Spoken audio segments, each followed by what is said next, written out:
Hello, everybody, and welcome to another episode of What's Your Next? I'm Stacey Riska. And I'm Dave Riska. We are your expert franchise matchmakers. And today, I'm on a little bit of a rant. So I'm hoping Dave can give me some clarity on a situation that I encountered the other day. Dave, you feel you can give me some honest feedback? I definitely can. All right. Welcome to What's Your Next? This is the go-to podcast for aspiring business owners who want to get to the next level, escape the rat race, and give their middle finger to the corporate 9-to-5. If you want financial freedom, work-life balance, and the business of your dreams, you're in the right place. Dave and Stacey Riska, husband-wife franchising duo, openly share their successes, failures, and lessons learned in franchising, business ownership, and working with your spouse.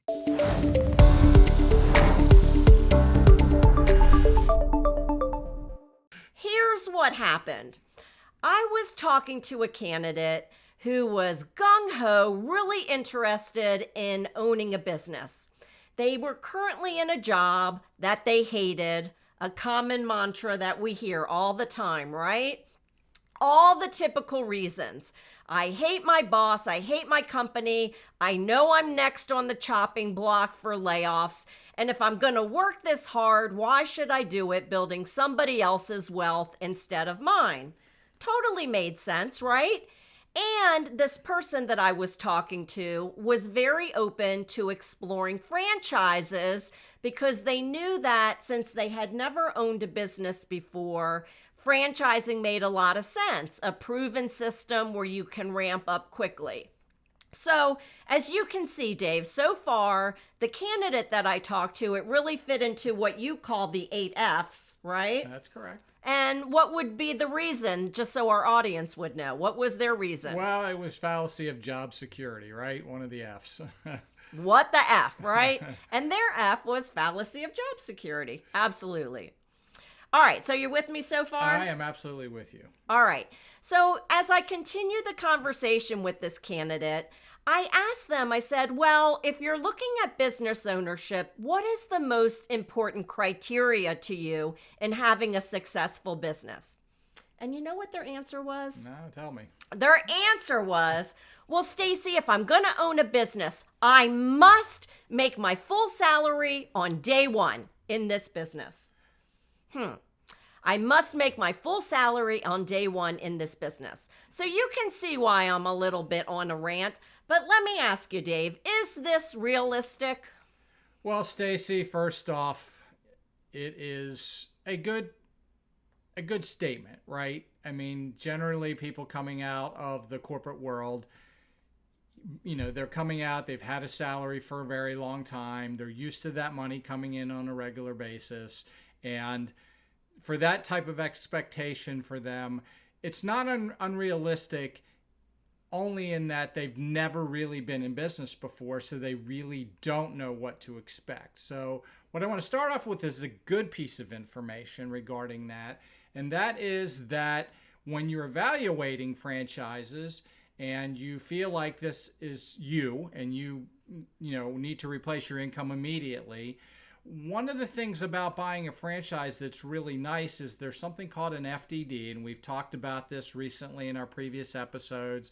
We've actually gone through and kind of reviewed 13 of the items in the FDD. We're going to continue forward with the rest of them after this episode. But the reality of it is item 19 in the FDD spells out for you from the results of other franchises in that franchise system, what some of the average incomes are for those that are working in that franchise. Now, here's the thing, okay? Number one, depending on the franchise that you choose, you may never replace your current income.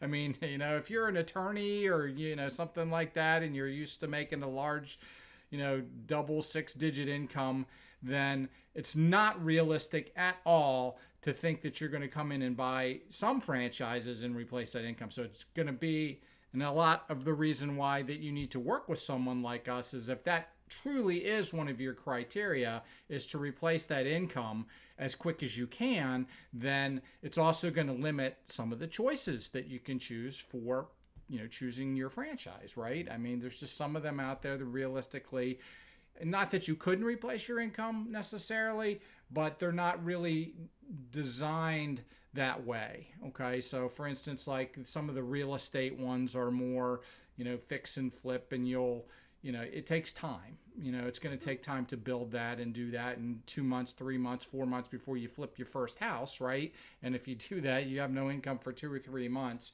And if you're lucky, you could replace your income in the first year, right? So I'm not going to say it's not possible to do it, but realistically, doing it from day one probably isn't that realistic.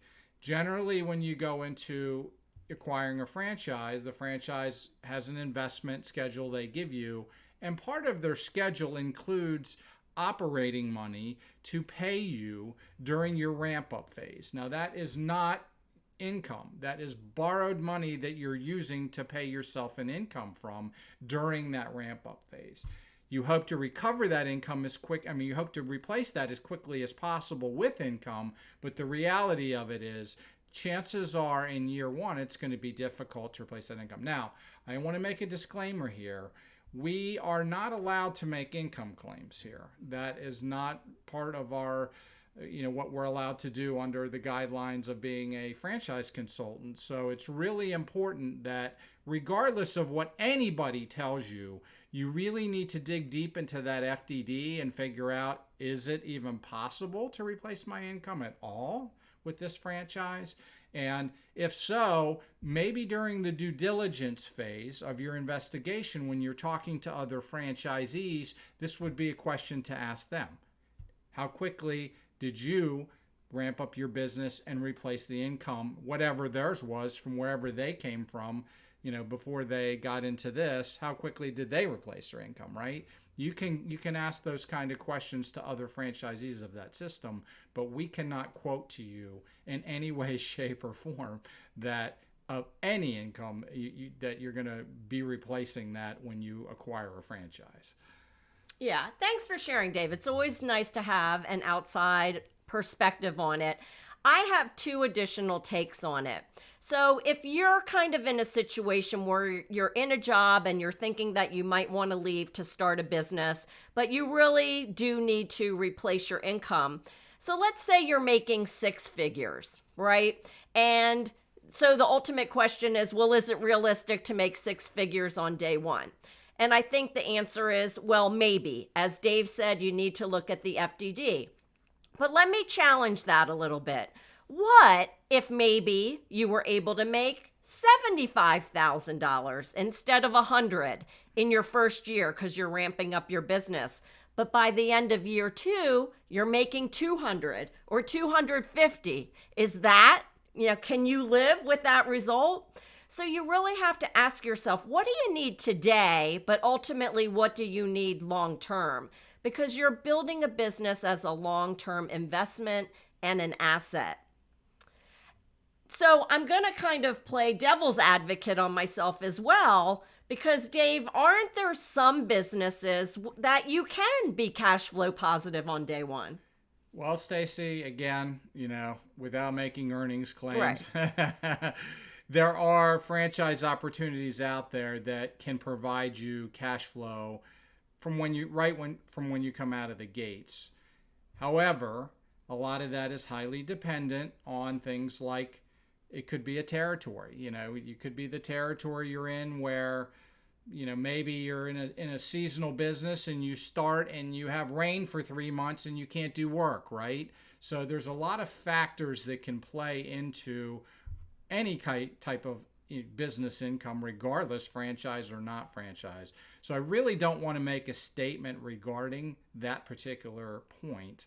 What I will say is that there are opportunities in a lot of franchises to ramp your income up very quickly. It may not be from day one. Well, we have seen some concepts that are very impressive. The ones that are very strong in marketing and have kind of membership or recurring revenue-based concepts. So think of fitness, where you're selling memberships to a gym or some kind of a boutique fitness concept. We have seen concepts where they sell out the memberships even before the grand opening. So you are cash flow positive on day one. Or concepts like mosquito, tick, and flea spraying, because you're getting those contracts up front even before you go out and do the initial spraying. So there are kind of concepts that can bring in cash flow very quickly. But as Dave said, obviously we can't make any guarantees to you personally, but item 19 will answer a lot of those questions, and doing your due diligence with other franchisees will certainly give you clarity on the numbers. Absolutely. Yep. Right. All right. So let's dive a little bit deeper then, because the candidate that I was talking to, they're like, they kind of got it right. And they were like, well, if I can't make my numbers on day one, then I'll just go look at an established business, right? I'll just buy an established business and I'll get my numbers on day one. What do you think about that, Dave? Well, yeah, let's dive into that a little deeper. Number one, a lot of times when you go to acquire an existing business and they already have a book of clients, you're paying a premium for that. All right, which means that if you're paying that premium, unless you're paying cash for the whole thing, then you're probably going to be borrowing money, right? And the reality of it is that yes, you might be cash flow positive from the business perspective, but you also may be paying interest on a loan for that premium that you paid for that business. That's if you're lucky. Yeah, you're paying interest on your paycheck. Why would you do that? Right. What we found, though, a lot of times with existing businesses is that, number one, when you're buying an existing business, there is no FDD. There's no franchise disclosure document. There's nobody out there to represent that the numbers that you're seeing are really truthful and accurate. You have to figure this out on your own.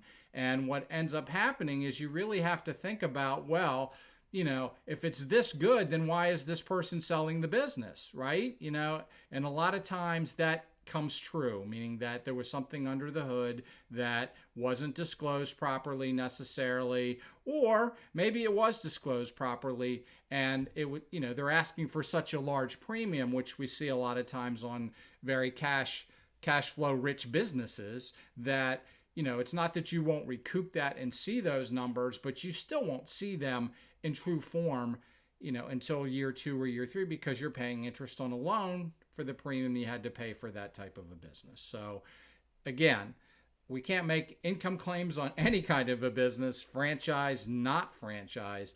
But I will say, I can say clearly, is that an existing business does not have an FDD, meaning there's no FTC overseeing those numbers that you're looking at to even validate if they really are true, and that those are the numbers you could expect to get after you purchase that business.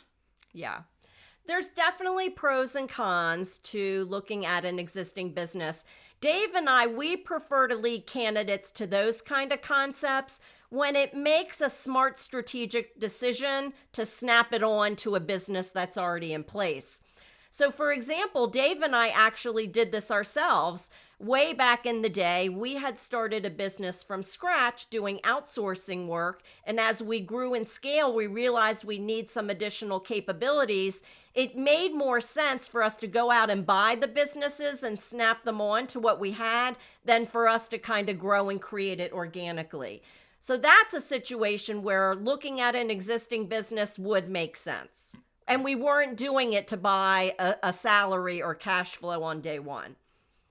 So let's kind of bring this home for our audience, talking about a franchise that we own, Dave, our coffee smoothie business, which, happy anniversary to us. As of this recording, we're actually celebrating 17 years in this business, right? And so it's been a ride. It's been a journey. But when we first started the business, Dave and I were doing this together. And yes, it was important for us to pull out some income and some salary. And we were making good money in the business. I mean, we could have filled the wheelbarrows and took it to the bank and, kind of cashed it all in. But we really didn't do that, Dave. So you want to share more about what our strategy was and why we took that approach? Sure, and this comes back, into any business. This isn't necessarily franchise business, but when you're in a business and you're in the early stages of that business, you have to make a choice. You have to make a choice. Do I take the money out and stick it in my pocket? Is that the best place for that money? Or do I take that money and reinvest it in the growth of my own business? Meaning that I'm taking the capital that I could take out of that business and I'm using it to maybe make a strategic acquisition, maybe to more marketing to help you bring in more clients, to gain market share in that area quickly because you have a lead or something like that over the competition. There's a lot of reasons why you may or may not want to take that capital out of that business and put it in your own pocket versus leaving it in the business, which in the long run could be the better business decision. Yeah. So in our business, we had cash flow coming in very quickly, but we came into the business not to buy ourselves a job, but to be empire builders, to grow, to scale, to dominate the Washington, D.C. area. So as Dave was saying, what we did was we put those profits back in and reinvested in our business to grow and scale. And we did. By the end of year one, we had 10 of these mobile tiki bars all around the DC area. And by the end of year two, we had 2 stores at Dulles Airport and a store in a mall. So as Dave said, if we had taken all that money and put it in our pockets, it might have helped us, personally, but it wasn't going to help us to be able to grow and scale. Most people who go into business aren't looking to buy themselves a job and or have just one little territory. They want to build a business that's a sellable asset, and you do that by reinvesting in your business. Right. And we had 3 food trucks. I forgot that, right? Yes. So Dave, we've covered a lot today. My rant was ultimately this candidate who wanted to replace their income on day one. I think, there's no easy answer to the question, but there's certainly a lot to think about, right? If you're going to be leaving your job and how you will replace that income, all the different things that you can look at, including the FDD, talking to other franchisees, thinking about your strategy. Are you going to reinvest in your business to really grow and scale? Maybe you're not going to be able to 100% replace your income on day one, but maybe if you could replace 75% of it, would you be able to live with that, knowing that per the FDD and franchisees telling you by year 2, you could possibly even be making double or more? So a lot of things to think about. Any other closing thoughts, Dave? No, it's a great topic, and it's always hard, when we talk to candidates, to point them in the right direction sometimes.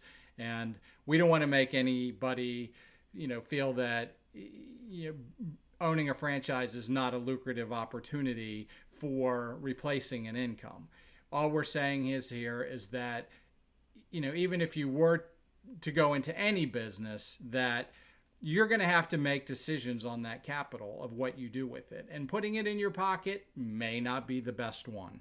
So I just want to make sure that, we give you the opportunity to understand, as Stacey said, maybe you only make 60% of your income the first year, but you've set yourself up to make triple the second year. Right. Or something like that, where if you average it out and you look at a true time horizon for any business, say 5 years, that in 5 years, you weren't even worried about what you made in year 1. Right. So a lot to think about, and hopefully your takeaway is, this is why I need to work with Dave and Stacey to help me get clarity on my why, understand all the aspects that it comes to owning a business, and ultimately to help me determine if it's a good decision. And we are really here to help you explore the different options so that you can get to your next level. So thanks for tuning in today. We'll see you next time on What's Your Next. Bye-bye. Take care.